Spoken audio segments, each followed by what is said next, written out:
Tem muita gente aí que diz que não consegue ver nada de bom no governo Lula. Não é bem assim. Tem gente que, assim, é inesperado você até imaginar que essa pessoa tá vendo uma coisa boa no governo Lula, mas que tá vendo coisa boa no governo Lula. Por exemplo, a Rosângela Moro, esposa do Sérgio Moro, deu uma entrevista. Na entrevista, ela falou que vê um lado bom do governo Lula. E aí, talvez esse lado bom é uma coisa que eu já venho falando para vocês que está acontecendo há muito tempo. Aí às vezes você fala, não, mas o Santo tá falando que o governo Lula também tem um lado bom? É, eu tô falando. Eu sei que você já pode até ter feito a sua desinscrição e saído aí do canal. Mas tem um lado bom. O lado bom do governo Lula é que ele já tá acabando. Foi o que disse a Rosângela Moro, que a deputada é mulher do Sérgio Moro, né? A Rosângela Moro. Ela disse o seguinte durante uma entrevista. A deputada Rosângela Moro, do União de São Paulo, faz uma espécie de jogo do contente ao avaliar a crise econômica e política no país. Para ela, o lado bom do atual mandato de Lula é que está acabando e não vai durar para sempre. A mulher do senador e ex-juiz da Lava Jato, Sérgio Moro, considera, no entanto, que é preciso o país olhar para frente durante uma entrevista no podcast do Poder, Diário do Poder 360, ela falou isso. Por que eu quis usar isso aqui, fazer essa brincadeira do lado bom do governo Lula? O que eu quis trazer aqui? Porque, assim, tem outras coisas boas. Tem uma coisa boa que é lembrar para o Brasil o que é a esquerda. Então, assim, tem remédios amargos que precisam ser tomados. Então, eu acho que escancarou, né? Aqui aquele discurso de democracia, de amor. Não é nada daquilo. Todo mundo já viu. Ah, o Lula pela economia, o Bolsonaro acabou com tudo. Eu acho que, sabe, verdades foram expostas depois da gestão Lula. Mas eu venho falando já há muito tempo que o governo Lula já acabou, já era, tá de pé, já morreu e esqueceu de cair, né? Tá um zumbi.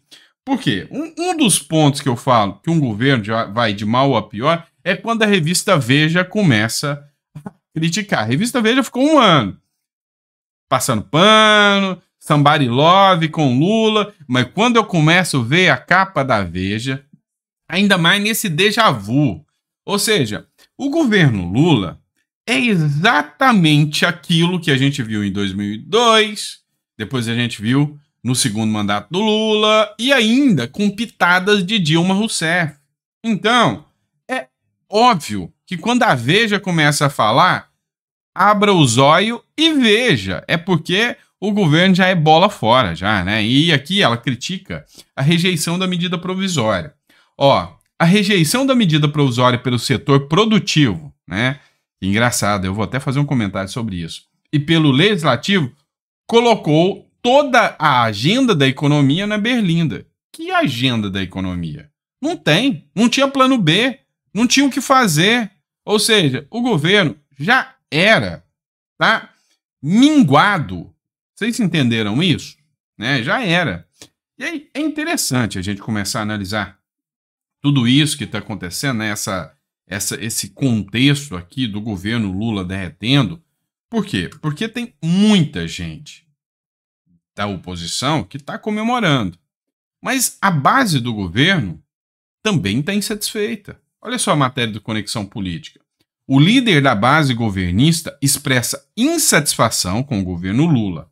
Além de enfrentar uma série de derrotas em votações do Congresso, o governo do presidente Luiz Inácio Lula da Silva desencadeou novas crises recentemente. A confiança do mercado financeiro em relação à situação fiscal diminuiu, houve um conflito intenso com os principais setores produtivos devido à medida provisória, que visava aumentar a carga tributária, devolvida ao executivo e apelidada de MP do fim do mundo. Para agravar a sequência de notícias negativas, a Polícia Federal indiciou o ministro das Comunicações, Juscelino Filho, do União Brasil, por desvios de verbas públicas através de emendas parlamentares. É o que eu falei para vocês do déjà vu, né?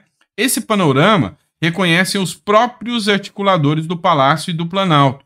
No Legislativo, representa o pior momento do terceiro mandato de Lula. A situação é um grande fator de pressão por mudança na condução política. José Guimarães, lembra dele? Do PT, líder do governo na Câmara, durante uma reunião interna do PT, cobrou um comando político mais estrategicamente centralizado. na relação com a sociedade, parlamentares, estados e municípios. Nessa terça-feira, em um encontro virtual da Construindo o Novo Brasil, principal corrente do partido, ele mencionou que para defender as pautas do governo, conduz a liderança com a faca no pescoço.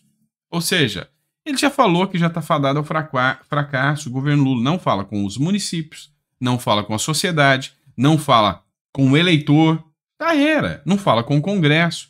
Ele mesmo diz que, como líder do governo, ele não consegue dialogar, porque onde ele chega, ele já é uma pessoa com a faca no pescoço, ou seja, uma pessoa não grata. E quem está na turma do governo, ou seja, a turma da grande aliança anti-Bolsonaro que surgiu, como União Brasil, já mostra que já está pulando fora do barco. Dá uma olhada nisso aqui, matéria do Metrópolis. Porque o Padilha e a Gleisi Hoffmann, o Padilha, que é ministro das Relações Institucionais, e a Gleisi Hoffmann não foram na posse do Rueda. Deixa eu explicar. O União Brasil é uma das maiores bancadas do Congresso Nacional. E, na época, em 2022, quem estava à frente do União Brasil era o Bivar. Tá? O vice era o Dr. Rueda. Né? Eu conheci o Rueda em Brasília. O que aconteceu foi o seguinte: o Bivar deu uma guinada no União Brasil, vendeu a alma do partido por alguns ministérios no governo Lula, inclusive o Juscelino Filho, que está sendo denunciado agora por corrupção pela Polícia Federal, é do União Brasil, é um acordo com o governo Lula. Então, a União Brasil fechou com Lula, colou ali e ficou do lado do Lula. O Bivar caiu e o Rueda tomou posse. Por que a Gleisi e o Padilha não foram na posse do Rueda? Porque o Rueda é show PT. Fora PT. O Rueda não vai alinhar. O Rueda já falou, não, nós vamos emplacar aqui uma candidatura, tanto nas prefeituras agora sem PT, e lá na frente também, presidencial, é o Caiado, que é do União Brasil, com o apoio do Bolsonaro, é o que ele aposta. O Rueda sempre esteve do lado do Bolsonaro. Então o que acontece? Sabe aquela turma que escorregou para o lado do PT? Tá todo mundo voltando e entendeu que o PT sei lá, PT é tenso, né? Vamos falar assim, né? É o partido das tensões, né? PT, vamos falar assim. Vamos lá. Outro ponto agora que chamou atenção também, sem relevância política, mas chamou muita atenção. Barroso e Cássio Nunes Marques visitam loja maçônica no Distrito Federal. Nessa quinta-feira, o presidente do Supremo Tribunal Federal, Luiz Roberto Barroso, e o ministro Cássio Nunes Marques visitam uma loja maçônica em Brasília. Os magistrados aceitam um convite para conhecer as instalações da Grande Oriente Brasil, GOB. Por que eu estou falando isso? Porque eu vi uma matéria hoje, na verdade uma matéria não, um vídeo recuperado do Janones, onde o Janones, ele publica um vídeo ensinando, na época das eleições de 2022, como espalhar as fake news. Então ele, olha, eu deixei espalhar que o Bolsonaro era maçom.